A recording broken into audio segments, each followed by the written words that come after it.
ambao nimeupatia kichwa the presence of God, uwepo wa Mungu, the presence of God. Ukisoma Biblia katika Genesis chapter 1 verse number 26, Genesis ni Mwanzo chapter 1 verse number 26, Biblia inasema ndipo Mungu akasema tufanye mtu kwa mfano wetu, kwa sura yetu, wakatawale samaki wa baharini na ndege wa angani na mifugo na wanyama pori wote na dunia yote na viumbe vyote vinavyotambaa ardhini. Weka kwa Kiswahili tafadhali. Mungu akawabariki na akawaambia, zaeni na mkaongezeke, mkaijaze dunia na kuitiisha, mkatawale samaki kwa baharini, ndege wa angani na kila kiumbe hai kiendapo juu ya ardhi. Bwana asifiwe sana. Wakati ambao Mungu alimuumba mwanadamu, Biblia inasema kwamba aliweza kumwambia, Genesis chapter 1 verse number 26, 27 na 28, aliweza kumuumba na akamwambia kwamba aweze kuwa na mambo matatu. Jambo la kwanza alimwambia kwamba aweze kuwa na dominion, aweze kutawala, aweze kuwa kuzaa matunda, aweze kuwa fruitful. Na jambo la tatu akamwambia kwamba akaweze kutiisha, kureplenish. Kutiisha ni kureplenish dunia mzima. Bwana asifiwe sana. Haleluya. Na kwa hivyo wakati ambao Mungu alimwambia mwanadamu aweze kufanya haya mambo, alikuwa anaweza kuyafanya kwa sababu mwanadamu alikuwa anekaa katika uwepo wa Bwana. Kwa hivyo kila mara wakati ambao tunasema kwamba tutatembea na dominion, tutaweza kutoa sauti kidogo, tutaweza kutembea na dominion. Kila mara ambao tunasema ya kwamba tutaweza kuzaa matunda, ni ya muhimu tuelewe ya kwamba haiwezekani kufanya hayo mambo yote tusipokaa katika uwepo wa Bwana. Biblia inasema kwamba kila mara Mungu angeenda kutembelea mwanadamu katika shamba la Edeni. Haleluya. Angemtembelea kila mara at the cool of the day. Genesis chapter 3 verse number 8. Biblia inasema kwamba at the cool of the day Mungu angeenda kumtembelea mwanadamu, wanakuwa na ushirika pamoja na mwanadamu. Na kwa hivyo wapendwa, ni ya muhimu kuelewa ya kwamba kama tutakuwa na dominion, sababu huu ni mwaka wetu pia wa kuwa na dominion, kama tutazaa matunda ambayo ni ya kudumu katika Mungu, na kama tutaweza kutiisha ulimwengu huu, lazima tutembee ama tukae katika uwepo wa Mungu. Lazima tuelewe ya kwamba tukiwa tu katika uwepo wa Mungu ndivyo tu tunaweza kumanifest mambo ya kiungu. Kwa sababu mwanadamu, ukisoma Biblia katika Genesis chapter 2 verse number 7, baada ya Mungu kumuumba mwanadamu, Biblia inasema kwamba alimpulizia pumzi katika mapua yake baada ya kumuumba kutoka kwa matope, na mwanadamu akafanyika kiumbe kilicho hai. Na kwa hivyo uhai wa mwanadamu, uhai wako mimi na wewe ulitoka kwa Mungu na unatoka kwa Mungu hata siku ya leo. Mungu ndiyo source yetu. Kama vile ambavyo uking'oa mmea kwa mchanga, hata kama huo mmea ulikuwa ni mmea mzuri namna gani, ulikuwa ni mmea ambao umeununua katika vyumba vya kilimo, ambao umeangaliwa na ukahitimu ya kwamba huu ni mmea ambao uko na uwezo wa kuzaa matunda mengi, ukiutoa kwa mchanga, huo mmea utakauka. Naye mwanadamu ukimtoa katika uwepo wa Mungu, ukimdisconnect na Mungu, huo mwanadamu anaanza kufifia. Anaweza endelea kuishi, lakini maisha yake itakuwa ni maisha ambayo imejaa madosari, itakuwa ni maisha ambayo iko na upungufu mwingi. Na kwa hivyo wapendwa, ni ya muhimu tuelewe ya kwamba mwanadamu ameumbwa na Mungu kuweza kukaa katika uwepo wake. Haleluya. Amen. Bwana asifiwe sana. Ndio maana siku ya leo nimekuja kuongea juu ya uwepo wa Mungu. uwepo wa Mungu. Si mtu aseme the presence of God. Kama utaweza kukaa na uwepo wa Mungu, basi maisha yako itaweza kuwa na utawala, maisha yako utazaa matunda, maisha yako utaweza kutiisha ulimwengu huu. Hizo nguvu wapendwa, zinawezekana tu wakati ambao mtu amekaa katika uwepo wa Mungu. Nilikuwa naangalia, nasoma mambo yale ambayo Adam alikuwa anafanya kabla hajatoka katika shamba la Edeni. Na shamba la Edeni huwa ninakuambia mara nyingi ya kwamba sio mahali fulani, sio location fulani. Shamba la Edeni ilikuwa ni atmosphere. Ndio maana siku ya leo huwezi kusikia mtu akisema ameenda Israel akatembea katika shamba la Edeni. Ilikuwa ni atmosphere, ni mahali ambao Mungu alikuwa anakutana na mwanadamu. Bwana asifiwe sana. Biblia is a spiritual book. Usipokuwa mtu wa kiroho hauwezi ukaelewa Biblia hata kidogo. Kwa hivyo Biblia sio kitabu kingine chochote ambacho kimeandikwa na mtu mwingine yeyote. In fact, Biblia iliandikwa na watu 40 kwa spani ya miaka 1500. Bwana asifiwe sana. Na wote wanakubaliana. Sasa unaona ya kwamba Biblia sio kitabu kingine tu chochote. So wakati ambao tunasikia juu ya shamba la Edeni, ni mahali ambao Mungu alikuwa anakutana na mwanadamu. Kwa hivyo wapendwa, tuko na jukumu la kuweza kukaa katika uwepo wa Bwana ili tuweze kuwa watu ambao wataweza kufaulu katika maisha haya. Ukisoma Biblia utaweza kuona ya kwamba Adam alikuwa na uwezo wa kuita majina ya wanyama kama vile ambavyo nilikufundisha, na majina haya ambayo aliyaita, ukisoma Genesis chapter 2 verse 19 na 23, utaenda kusoma ukifika nyumbani, Genesis chapter 2 kuanzia verse 19 mpaka verse 23, utaona ya kwamba Mungu baada ya kuumba wanyama, Biblia inasema kwamba aliwapeleka wote kwa Adamu, na baada ya kuwapeleka kwa Adamu aone vile ambavyo atawaita, na Biblia inasema kwamba vile ambavyo Adam aliita hawa wanyama, hivyo ndivyo Mungu alikuwa ameyaita. Maanisha kwamba Adam hakuwa nakosea. Kwa sababu gani? Angefanya kitu kama vile Mungu angekifanya, kwa sababu alikuwa nakaa katika uwepo wa Mungu.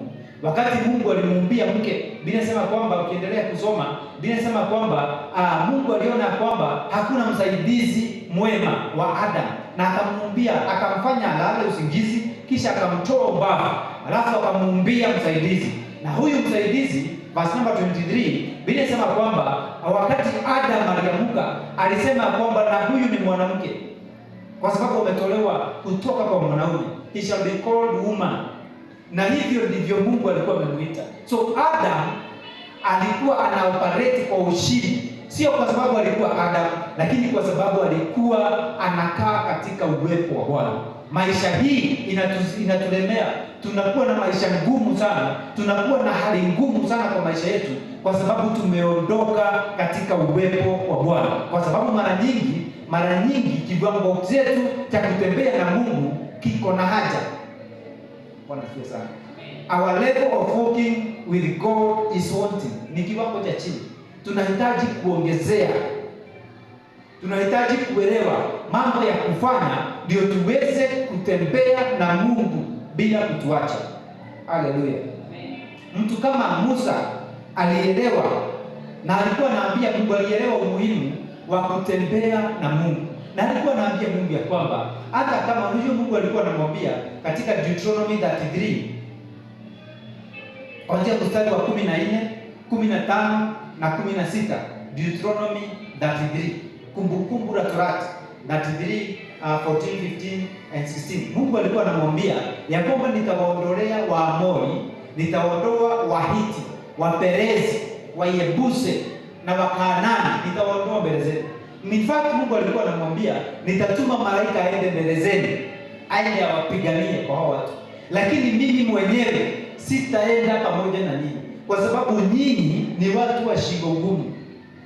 Na Musa akaambia Mungu ya kwamba kama hautaenda pamoja nasi, hakuna haja basi ya kututoa, kwa sababu haitakuwa na umuhimu, hautakuwa na udhamana, hakutakuwa na utofauti yetu sisi na mataifa mengine ya ulimwengu.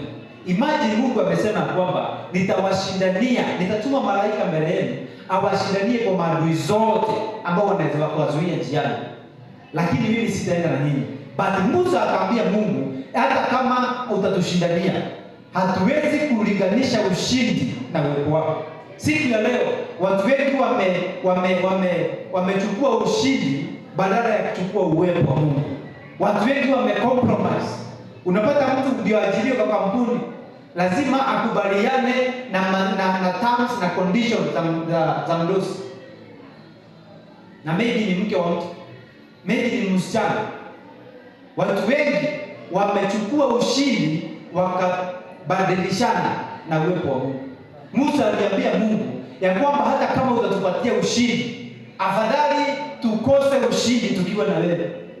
Afadhali tuende na wewe, lakini usituambie kwamba unatuacha tuende tukashinde na hatuko pamoja na wewe. Akamwambia Mungu, hatuwezi kuondoka hapa, usitutoe kutoka hapa.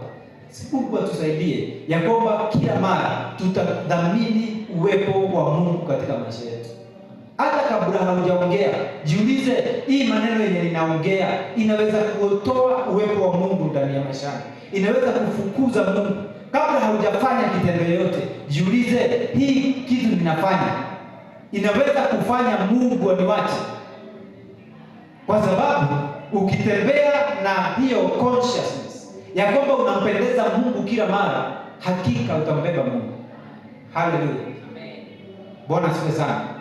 Ukiangalia Israeli wakati ambao walikuwa Misri, Biblia inasema kwamba walipotoka Misri, Mungu akawakomboa kutokana na maadui zao. Kulikuwa na maadui ambao walikuwa ni maadui wenye nguvu sana, na Israeli walikuwa watumwa wa miaka 430.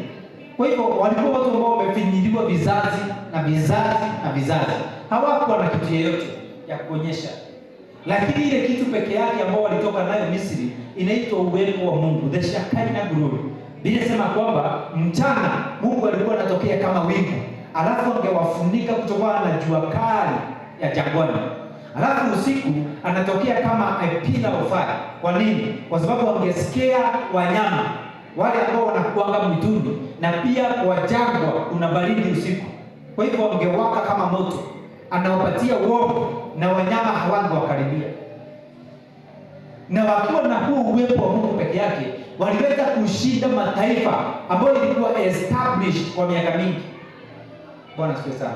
Ukisoma Deuteronomy chapter 2, utaweza kuona mfalme ambaye alikuwa anaitwa Sihoni, mfalme wa Amori, ambaye alikuwa mfalme mwenye nguvu sana, mfalme ambaye alikuwa na kila aina ya silaha ya vita, alikuwa na jeshi na vikosi vya wanajeshi. Lakini Israeli waliweza kumshinda, sio kwa sababu walikuwa na silaha za vita, lakini kwa sababu walikuwa na uwepo wa Mungu. Verse number 25, Deuteronomy chapter 2 verse number 25, Mungu aliwaambia kwamba kutoka siku hii ya leo nimeweka watu uoga kwa sababu yenu. Kila mtu akisikia ya kwamba Israeli imetajwa, ataingiwa na hofu, ataingiwa na kuogopa, na hata wazuilia, atawaacha mpite. Uwepo wa Bwana, wapendwa, ni zaidi ya majeshi yote ya ulimwengu huu ikiwa imewekwa pamoja. Bwana asifiwe sana. Afadhali kutembea na uwepo wa Mungu, afadhali kubaki na Mungu na ukose vitu zingine. Afadhali kuachwa na kila mtu, lakini ukue bado uko na Mungu. Mwanadamu anaweza kukuacha, watu wanaweza wakakuacha, watu wanaweza wakakudharau, lakini kama kuna kitu ambayo nimeona na nimegundua ni ya dhamani, ni Mungu. Elisha angevamiwa na jeshi mzima, watu jeshi wamekuja na magari ya farasi, wamekuja kumvamia, na akiwa peke yake, akiwa na Mungu, akiwa peke yake hivi, wote anawapuuza, anawapumbaza, anawapofusha macho yao, alafu anawaambia kujeni niwaonyeshe yule mtu mwenye mnatafuta. Anawapeleka kwa mfalme ambaye ni adui yao, na mfalme anauliza Elisha, hawa watu niwafanyie nini? Niwaue? Elisha anamwambia bana, huwezi kuua watu ambao tayari umeshawashinda, waache tu waende. Jeshi mzima inashindwa na mtu mmoja akiwa na Mungu. Afadhali kuwa na Mungu kuliko kuwa na vitu zingine zote. Bwana asifiwe sana. Afadhali kupoteza kila rafiki, lakini ukue ukuwe uko na Mungu. Hakuna kitu ambacho unaweza ukalinganisha na Mungu. Ukisoma juu ya Deuteronomy chapter 3 inaongea juu ya mfalme alikuwa anaitwa Og, the king of Bashan, ambaye pia Israeli waliweza kumshinda na wakashinda majeshi yake, sio kwa sababu walikuwa na silaha, lakini kwa sababu walikuwa na Mungu. Ninakuombea katika jina la Yesu ya kwamba ukitoka hapa siku ya leo utatoka na kiu cha kumtaka Mungu katika jina la Yesu Kristo. Utatoka na kiu cha kumtafuta Bwana katika maisha yako katika jina la Yesu Kristo. Utamtafuta usiku na mchana. Sio lazima uambiwe tufunge tuombe. Utajipangia maombi yako ya kufunga na kuomba peke yako bila kuambia mtu. Utatafuta vile ambavyo utafanya mambo ambayo itampendeza Mungu katika maisha yako katika jina la Yesu Kristo. Haleluya. Na kwa haraka nataka kufundisha juu ya mambo ambayo inaweza kufanya Mungu aweze kukaa ndani yako. What can make the presence of God to dwell in you? Jambo la kwanza ni wokovu kupitia kwa damu ya Yesu. Salvation by the blood of Jesus Christ. Kama haujaokoka, haiwezekani kubeba uwepo wa Mungu. Haleluya. Biblia inasema katika Habakkuk chapter 1 mstari wa 13 ya kwamba macho ya Mungu ni matakatifu sana, hawezi akatazama uovu wa aina yote.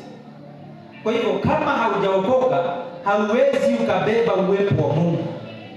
Ukiokoka unaanza kubeba uwepo wa Mungu immediately, na inakuwa ni safari. Unaanza kukua katika safari ya kubeba uwepo wa Mungu. Ukisoma Biblia katika Ephesians chapter 1 mstari wa 6 na 8, wa Efeso chapter 1 verse 6 and verse 8. Kwa hiyo tunamsifu Mungu kwa huruma zake kuu alizotumiminia sisi katika mwanawe mpendwa. Ndani yake tunao ukombozi kupitia kwa damu yake, yaani msamaha wa dhambi, sawasawa na wingi wa neema yake aliyotumiminia kwa wingi kwa hekima yote na maarifa. Biblia inasema kwamba tunamsifu Mungu kwa huruma zake alizotumiminia sisi katika mwanawe mpendwa. Ndani yake tunao ukombozi kupitia kwa damu yake. Tunakombolewa kwa damu ya Yesu Kristo.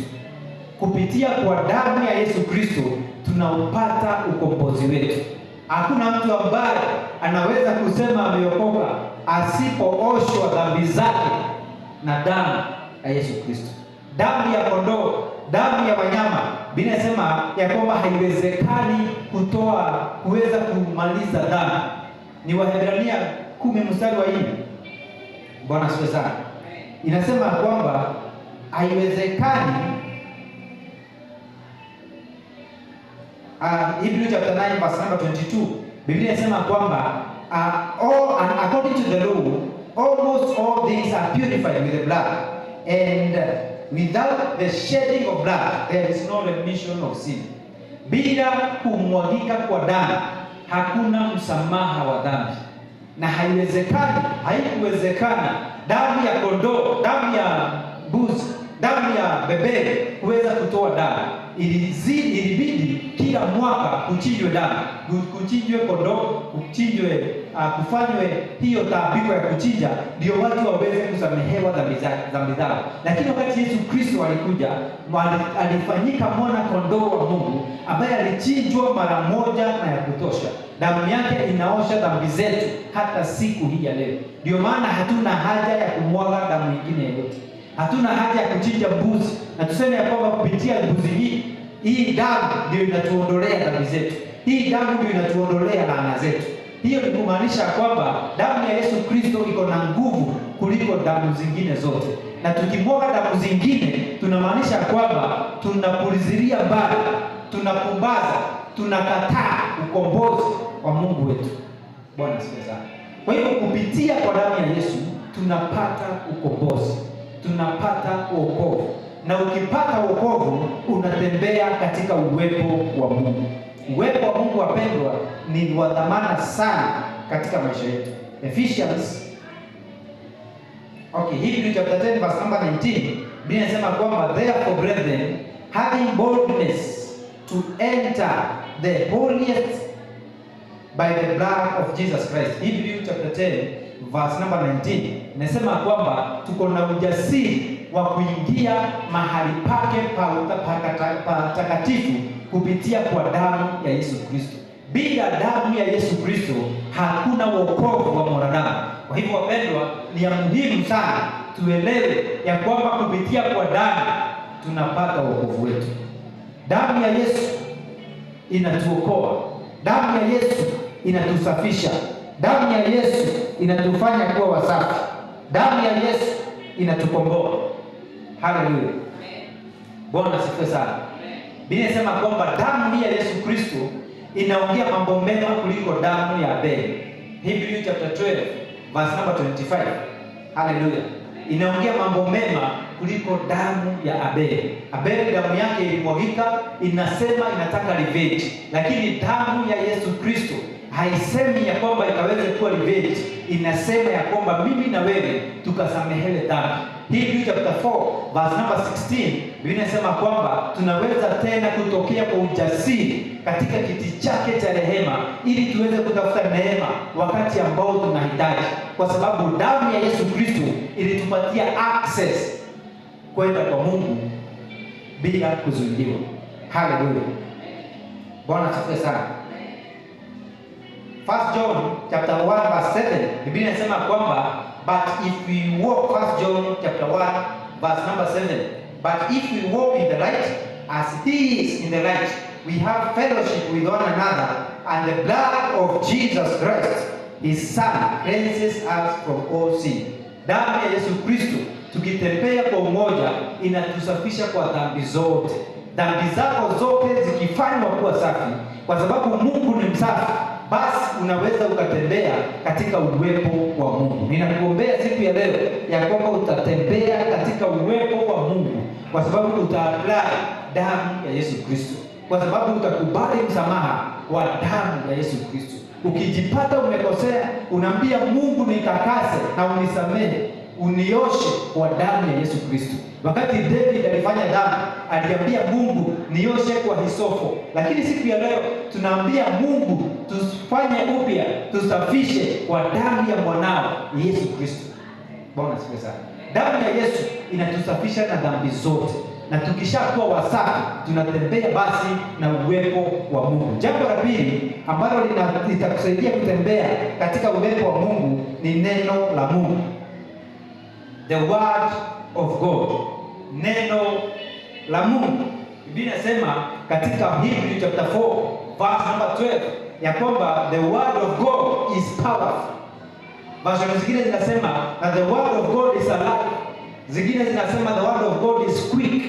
The word of God is powerful. Hallelujah. It is sharper than the double-edged sword, separating the bones from the marrow and searching the deep intentions of the heart. Yaani neno la Mungu lina nguvu. Hebrews chapter 4 verse number 12. Liko na uwezo, liko na nguvu. Biblia zingine zinasema the word of God is active.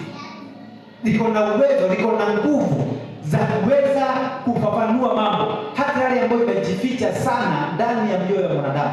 Kwa sababu Biblia inasema katika Jeremiah 9 verse 10 ya kwamba moyo una ugonjwa wa kuficha.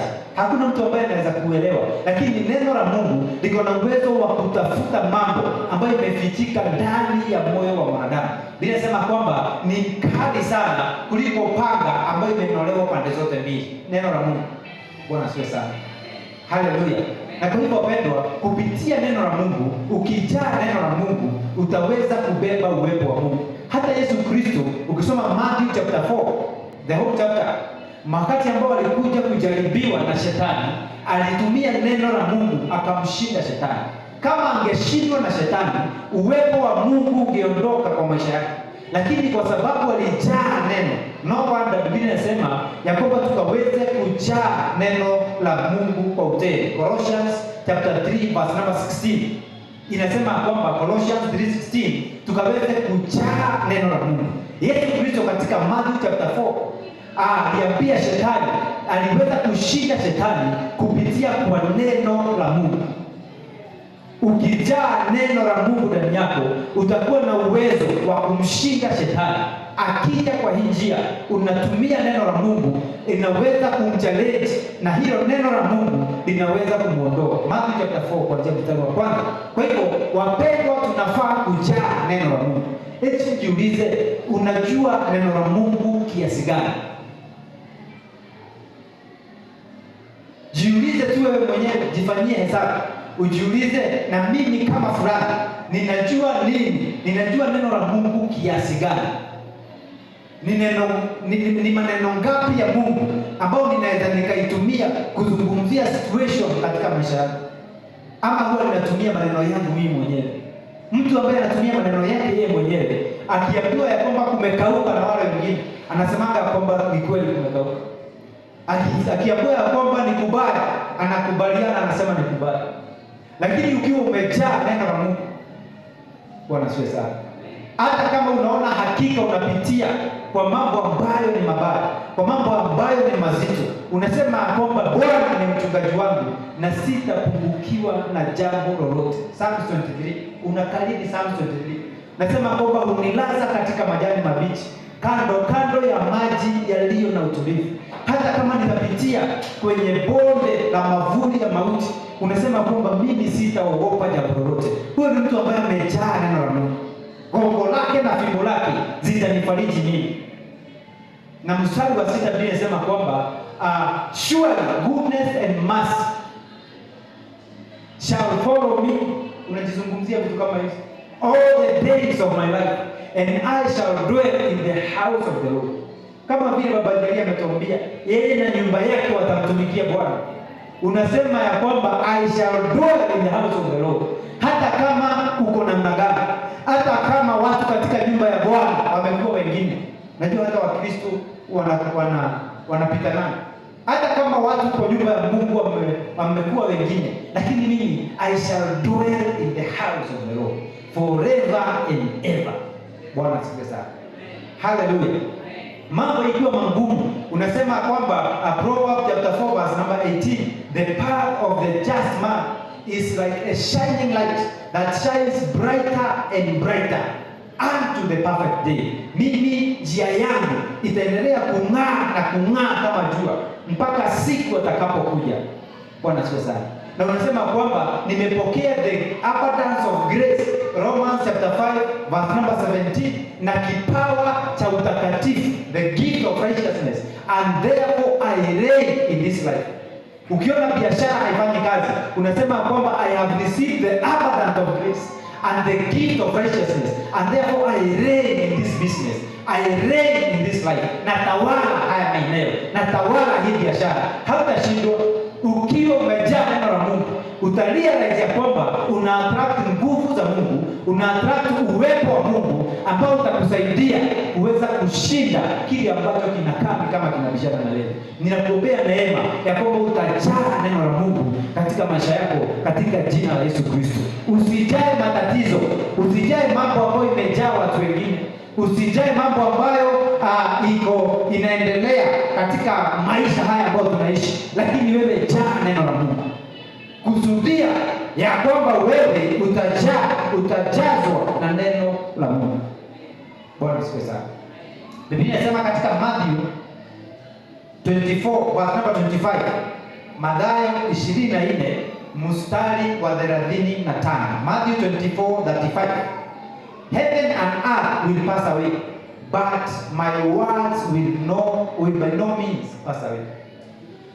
Yaani dunia hii ambayo ni kubwa hivi, watu wanatamani kuzunguka dunia, kutembea, na mbingu zitakwisha, lakini neno hili lenye ninakuhubiria siku ya leo, hili neno lenye ninakuambia siku ya leo halitapita. Unajua kwa nini? Kwa sababu neno ni Mungu yeye mwenyewe, na Mungu ni itano. Yeye ndiye aliyekuwa, yeye ndiye aliyoko sasa, na yeye ndiye atakayekuwa hata milele. Na Mungu huyo ni hili neno ambalo tunalisoma siku hii ya leo. Alisema kwamba hawezi akatenganishwa na neno lake. Kwa hiyo kama kuna kitu cha muhimu ambao unaweza kukifanya ndio uweze kutembea na uwepo wa Mungu kwa maisha yako, ni kujua neno la Mungu. Angalia situation ambayo ni stable, katika maisha yako, alafu utafute neno la Mungu ambalo linapinga hiyo situation, alafu uligrab, uwe unalikariri kila mara, hautajua hiyo situation ikikuacha. Kama ni addiction, unaweza kuwa ukisema kwa kila mara ya kwamba yeyote ambaye ndiko huru, kwa sababu yeyote ambaye Yesu Kristo ameweka huru ako huru kweli kweli. Na kwa hivyo mimi sio mtumwa wa hii tabia, mimi sio mtumwa wa hii kitu fulani, mimi sio mtumwa wa shetani. Bwana sifa. Kwa sababu yeyote Kristo ameweka huru ako huru kweli kweli. Yesu Kristo akiongea katika John chapter 6 verse number 63 alisema kwamba the flesh profits nothing. It is the spirit that gives life. The words that I speak to you, they are life and are spirit. Yani huu mwili Yesu Kristo alihukumu akasema kwamba haufaidi chochote, ni roho ndio hupatiana uhai.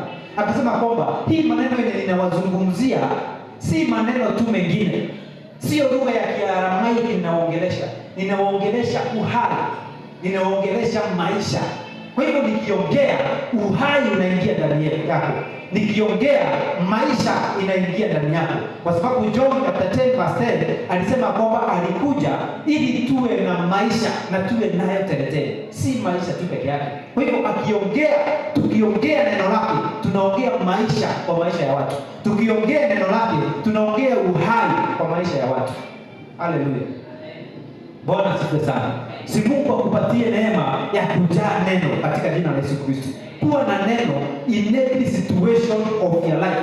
Usikubali kutumia kucomplain, kunung'unika na maneno yako wewe mwenyewe. Badala ya kunung'unika kwa sababu ya jambo fulani ambalo unalipitia, tafuta neno kwa Biblia ambalo linapelekana na hiyo situation, alafu address hiyo situation ukitumia neno la Mungu. Utashangaa vile ambavyo utaweza kushinda. Yesu Kristo alipatwa na shetani yeye mwenyewe, akamwambia kwamba miliki hizi zote nilipatiwa na mwanadamu na Adam wakati ambao aliweza kuasi katika shamba la Edeni, na sasa hizi miliki ninaweza nikakupatia kama tu unaweza kuninamia. Bwana asifiwe sana. Na Yesu Kristo akashinda shetani na neno ambalo limeandikwa. Mungu akusaidie mimi na wewe tujae neno for every situation in our life. Alafu mdomo wetu uharakishe kuongea neno la Mungu kila mara katika jina la Yesu Kristo. Haleluya.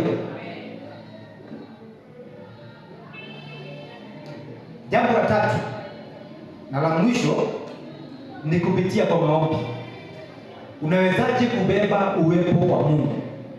Ni kupitia kwa maombi.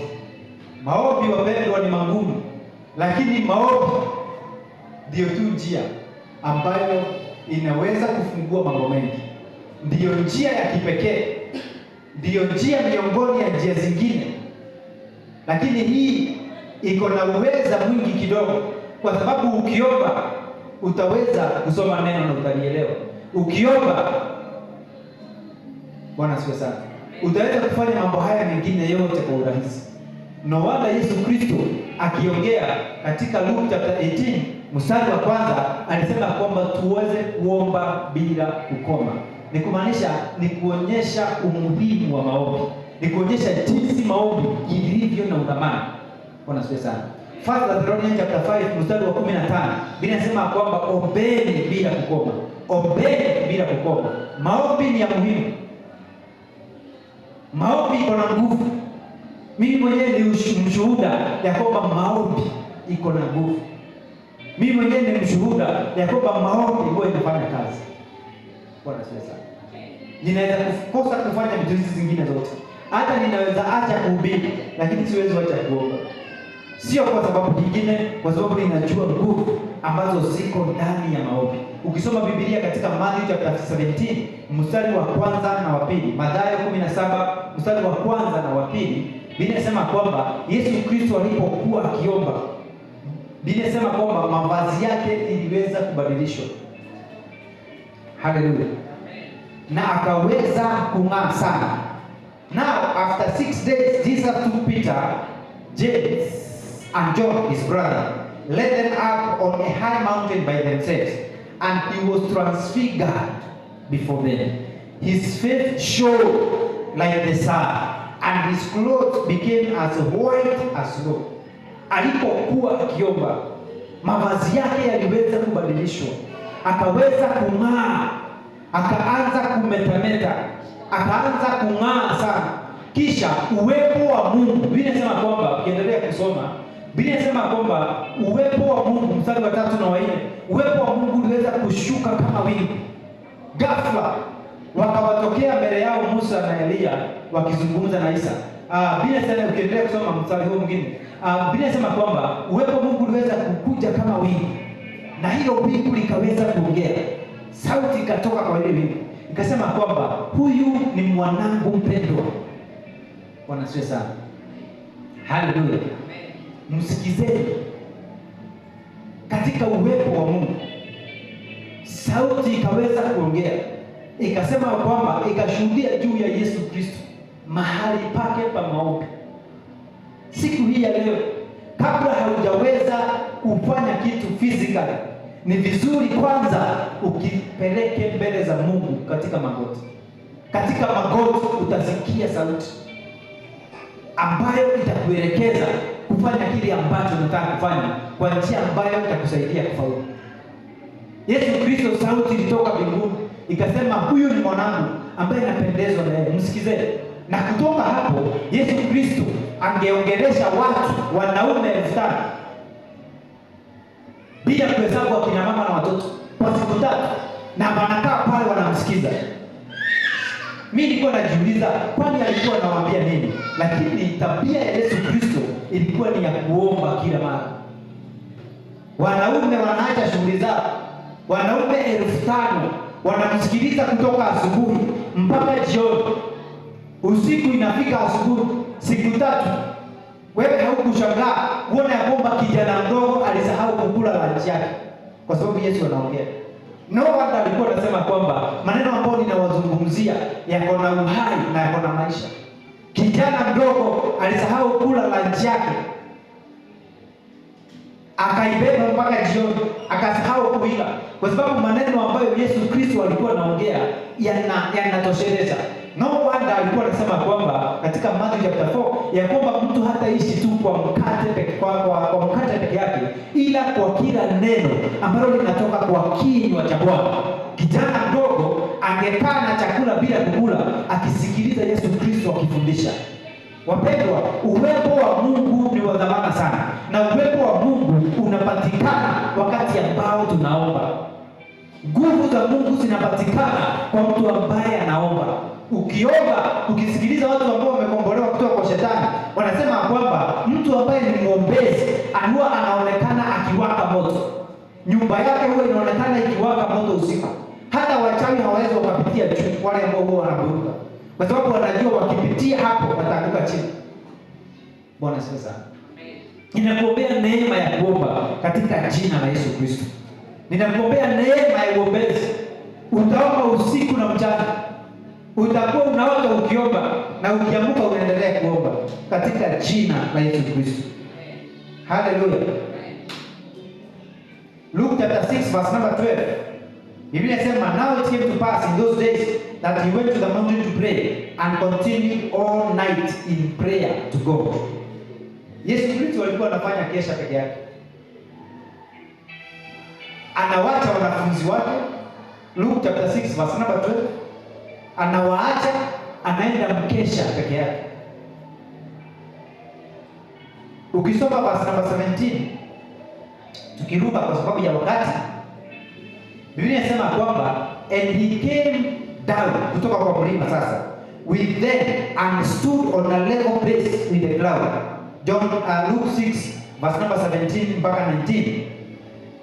And he came down with them and stood on a level place with a crowd of his disciples and a great multitude of people from all Judea and Jerusalem and from the sea coast of Tyre and Sidon, who came to him and be healed of their diseases. Verse number 18, as well as those who were tormented with unclean spirits, and they were healed. Verse number 19, and the whole multitude sought to touch him, for power went out from him and healed them all. Baada ya kukwea mlimani, anaomba usiku kucha.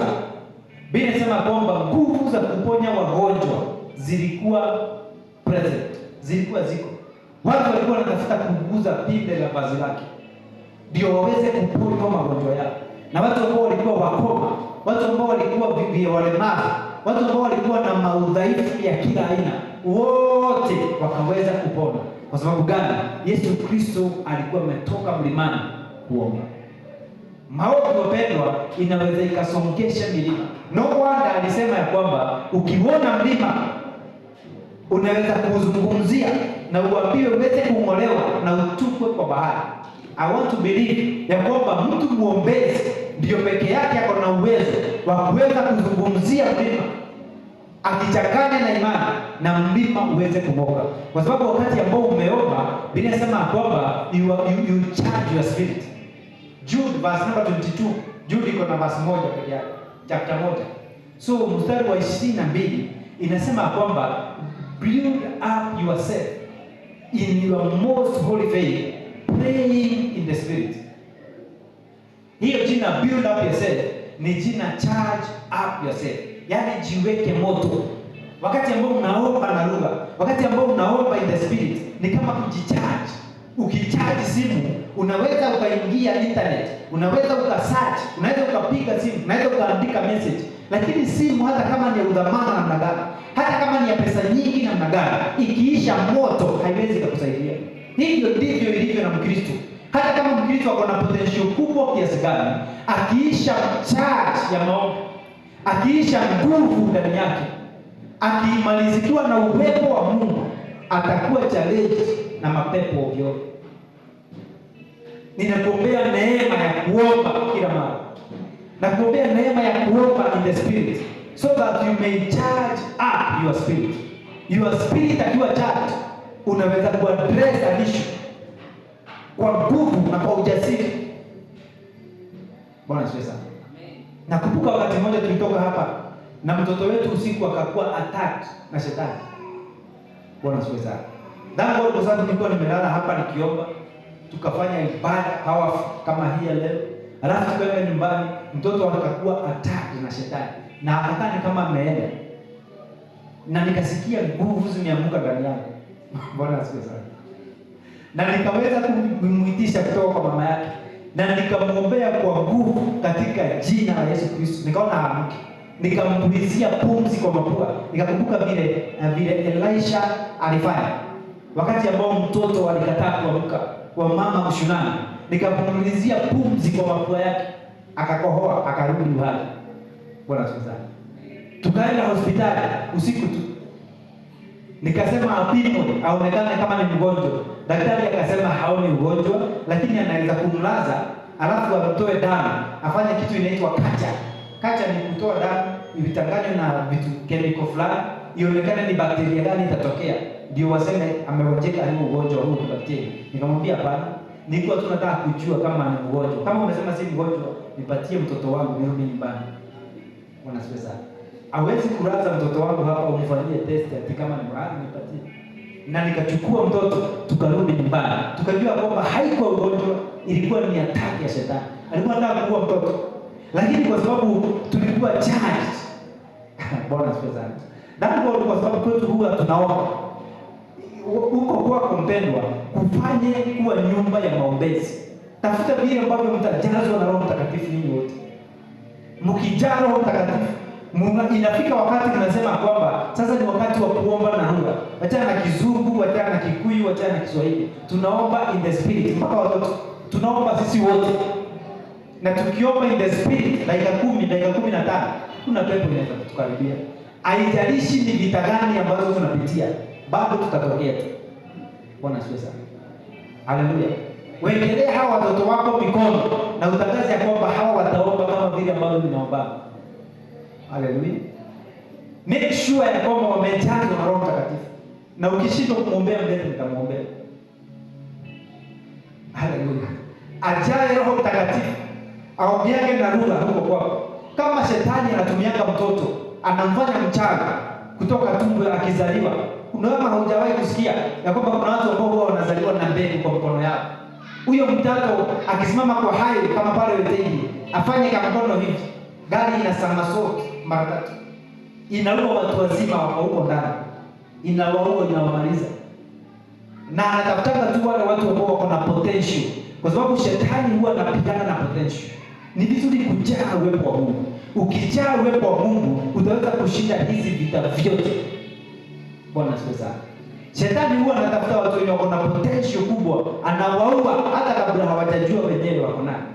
Kwa sababu hata Yesu Kristo wakati ambao alikuwa anatafutwa na Herod aweze kuuawa, alikuwa bado hajazaliwa. Okay, mamajusi wa nyota wakati ambao walisema kwamba wanakuja kumuona Yesu Kristo, wamletee dhahabu na manemane, Yesu Kristo alikuwa hajazaliwa. Walipofika Bethlehem walipata akiwa na siku 8 peke yake. Walianza safari kutoka east miezi 3 kabla Yesu hajazaliwa. Shetani ako na uwezo wa kuona potential ya mtu, uwezo wa mtu wa kufanya mambo, na anakufanya mtumwa ama hata anakuua. Lakini ukitembea kwa uwepo wa Mungu, hakuna jambo hata moja ambalo litaweza kusimama mbele yako katika jina la Yesu Kristo. Ninakuombea neema ya kutembea katika uwepo wa Mungu. Nakuombea neema ya kuomba kila mara. Biblia inasema katika Hebrews chapter 5 verse number 7, Hebrews chapter 5 verse 7, ya kwamba siku za Yesu Kristo wakati alikuwa hapa duniani alikuwa anaomba kwa sauti kubwa na kwa machozi, na akaweza kusikika kwa yule ambaye alikuwa na uwezo wa kumsaidia. He prayed with loud voice and with cries and with tears. Kama Yesu alikuwa anaomba hivi, ni wewe tu ambaye tunaishi hapa na wewe marafiki. Ni mimi tu na wewe hatutaomba.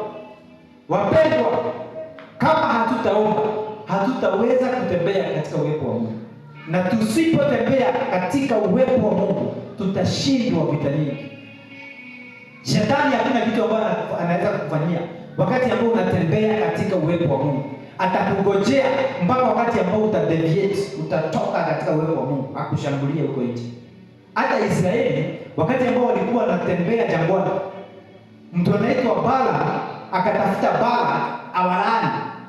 Bala alijaribu kuwalaani lakini haikuwezekana, kwa sababu uwepo wa Mungu, Biblia inasema kwamba the shout of the king was in their midst. Akienda kuwalaani anawabariki, akienda kusema na walaaniwe, hiyo maneno inakosekana, kwa sababu wale watu hawakuwa wameasi Mungu.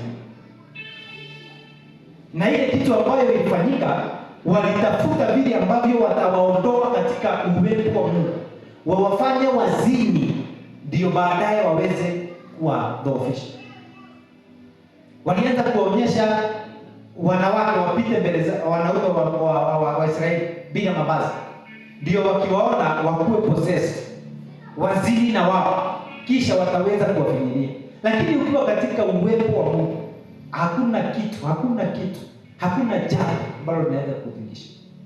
Haijalishi shetani atapanga nini, lakini hakuna kitu ambacho kitafaulu. No wonder Biblia inasema katika Isaya 51 verse number 15 ya kwamba kila silaha ambayo imeinuliwa kinyume na wewe utaihesabu kuwa mkosa. Si Mungu, wewe utaihesabu kuwa mkosa, haitafanikiwa. Hata wakusanyikane pamoja, ndiye sema kwamba sio kwa sababu yako wewe. Bwana asifiwe sana. Maneno yao yote yatakuwa bure, na kila silaha itakayoinuliwa kinyume nawe haitafanikiwa. Receive the grace of walking in the presence of God. Hallelujah. Huu mwaka wa 2026 tutatembea katika uwepo wa Mungu na tutaweza kufanya mambo mengi, sio kwa sababu ya vile ambavyo tulivyo, sio kwa sababu ya masomo tulionayo, sio kwa sababu ya pesa tulizo nazo, lakini kwa sababu ya uwepo wa Mungu. Ukisoma Matthew 26 kuanzia 36, Matthew 26 verse number 36, utaona ya kwamba Yesu Kristo wakati ambao alikuja kushikwa, Enda usome ukifika nyumbani. Unajua na mahali pa kuandika. Ndio nikupatie scripture unaenda kuisomea nyumbani kwa sababu wakati mwingine ni mrefu, hatuwezi kusoma yote. Ninaelezea tu. Wakati Yesu Kristo aliweza kushikwa, Biblia inasema kwamba alikuwa anaomba. Wakati ambao alikuwa anashikwa ndio aende akasulubishwe. Alilala usiku mzima akiomba. Asubuhi wakakuja kumshika. No wonder aliweza kushinda hayo majaribu yote ambayo aliyapitia. Haikuwa rahisi. Easter ilikufundisha jinsi ambavyo Yesu Kristo aliweza kuteswa. Haikuwa ni mateso rahisi. Nilikwambia viboko ambazo Warumi huwa wanapigana ni viboko ambazo ziko na hooks. Ni ngozi ambayo imewekwa hook toka mwisho hadi mwisho. Ikigonga inabambuka. Ikigonga inabambua nyama. Ikigonga inajishikilia inabambuliwa nyama. Na akapigwa 39. Nguvu za kustahimili hii mambo yote kwa sababu Yesu Kristo alikuwa 100% human and 100% God. Alitoa mahali pa maombezi. In fact, Luka akirecord vile ambavyo Yesu Kristo alikuja kushikwa katika not Luke but John katika John chapter 18 mstari wa 4 na wa 5. John 18 verse 4 and verse 5. John alikuwa anasema kwamba walipokuja kumshika aliwauliza, ni nani ambaye mnatafuta? Wakamwambia ni Yesu wa Nazareti. Akawaambia ni mimi. Biblia inasema kwamba wakarudi nyuma wakaanguka. Akawauliza tena, mnatafuta nani? Yesu wa Nazareti. Akawaambia ni mimi huyu. Wakarudi nyuma tena na wakaanguka chini. Yesu alikuwa amebeba nguvu za kutosha kwa sababu alilala mahali pa maombezi. Alilala kwa mkesha. Bwana asifiwe sana. Ukifanyika maombezi unabeba nguvu automatically. Na uwepo wa Mungu, jambo lingine ambalo unafaa kujua ni ya kwamba sio hisia zako. Kuna wakati ambao utakuja hapa kanisani na usikie uwepo wa Mungu ni mwingi, ujue kuna uwepo kwa sababu unasikia nywele za kichwa chako inasimama. Ama umesikia msisimko fulani kwa mwili wako. Uwepo wa Mungu hauko katika msisimko wote. Ukisikia hivyo ni sawa. Lakini uwepo wa Mungu haupimwi na kusikia. Uwepo wa Mungu unafaa kuwa conscious ya kwamba ukifanya mambo haya ambayo nimekufundisha na yale mengine ambayo utafundishwa na Roho Mtakatifu wa Bwana, uko na uwepo wa Mungu. It is automatic. Bwana asifiwe. Ukitembea kwa utakatifu, ukiwa umeokoka, utembee kwa njia za utakatifu, ujae neno la Bwana na ukuwe mwombezi, automatically utakuwa umebeba uwepo wa Mungu. Hauhitaji kusikia jambo fulani. Ukisikia ni sawa, lakini hata usiposikia kitu yoyote kwa mwili wako haimaanishi kwamba hauna uwepo wa Mungu. Bwana asifiwe sana. Kutoka siku ya leo nina kucommission wewe uchallenge mambo ambayo huwa yanadhihaki maisha yako. Wewe ujaribu kufanya mambo ambayo inaweza kufanywa na mtu ambaye amebeba uwepo wa Mungu. Biblia inasema kwamba Yesu Kristo aliponya watu magonjwa yote ambao walikuwa wameugua nayo kwa sababu walikuwa wamejaa uwepo. Kwa sababu nguvu za kuponya zilikuwa ndani yake. So hata wewe siku ya leo ukiona mgonjwa huko nje, usimhurumie tu, jaribu kumwombea. Mwekelee mikono na umwambie katika jina la Yesu pokea uponyaji. Usimhurumie tu. Bwana asifiwe sana. Exercise uwepo wa Mungu ambao uko katika maisha yako. Simama tu juu ya miguu yetu tuweze kumalizia. Katika jina la Yesu Kristo, uweze kuambia Bwana ya kwamba nipatie neema ya kuweza kutembea na kukupendeza katika jina la Yesu Kristo. Haleluya. Ambia Bwana ya kwamba nisaidie nikaweze pia kuweza kuexercise authority katika jina la Yesu Kristo. Colossians chapter 2 verse number 14 na 15. Biblia inasema he wiped out the handwriting of requirement that was against you and me, which was contrary to us, and he has taken it out of the way, having nailed it to the cross. Verse number 15 inasema having disarmed principalities and powers, he made a public spectacle of them, triumphing over them by the cross. Alishinda principalities, alishinda nguvu, alishinda mauti, akaweza kufanya jambo la waziwazi kwa sababu alionyesha msalabani. Mwambie kwamba nisaidie, ninapotembea na uwepo wako sitaogopa kuchallenge principalities, sitaogopa kuchallenge powers and dominions, katika jina la Yesu Kristo, ambazo zimefinyiria maisha yetu, ambazo zimefinyiria mji na familia zetu, katika jina la Yesu Kristo. Mwambie kwamba Bwana nisaidie ya kwamba nitembee na uwepo wako, na baada ya kutembea na uwepo wako nisaidie kufanyisha uwepo wako kazi, katika jina la Yesu Kristo. Mwambie Bwana nisaidie, mwambie Bwana niwezeshe, katika jina la Yesu Kristo. Pokea neema, pokea neema ya uombezi, pokea neema, pokea neema, pokea neema ya kusoma na kuelewa neno la Bwana. Pokea neema ya kutembea na uwepo wa Bwana kwa jina la Yesu Kristo. Pokea hiyo neema katika jina la Yesu Kristo. Pokea hiyo neema ya kutembea na uwepo wa Mungu, wa kufanyika suluhisho katika haya maisha, katika jina la Yesu Kristo. Receive that grace. Pokea neema katika jina la Yesu. Ikuondolee kila udhaifu katika jina la Yesu Kristo. Wengine wetu tuko na potential kubwa hapa, lakini tuna udhaifu mwingi. Tuko distracted na mambo mengi. Tukienda kuomba jambo linatokea, tunawacha kuomba. Tukienda kuomba tunazimia. Lakini kutoka siku ya leo Mungu anatupatia neema ya kuweza kuomba bila kukoma. Mungu anatupa neema ya kuweza kusimama kwenye pengo. Biblia inasema katika Ezekiel 22 verse 30 ya kwamba Mungu alikuwa anatafuta mtu wa kusimama kwenye pengo, lakini hakupata. Ninaomba ya kwamba anapotafuta mtu wa kusimama kwenye pengo ili asifanye jambo fulani ambalo ni mbaya, ama jambo fulani lisiweze kufanyika mbaya, akaweze kukupata wewe katika jina la Yesu Kristo. Asante Bwana. Baba, tunaomba ukatuweze kuturevive. Tutumie revival ya maombi na maombezi. Tupatie revival Bwana. Tutumie revival kwa maisha yetu at our own level. In Jesus precious name. Amen. Amen. Tupigie Bwana makofi mazuri. Amen.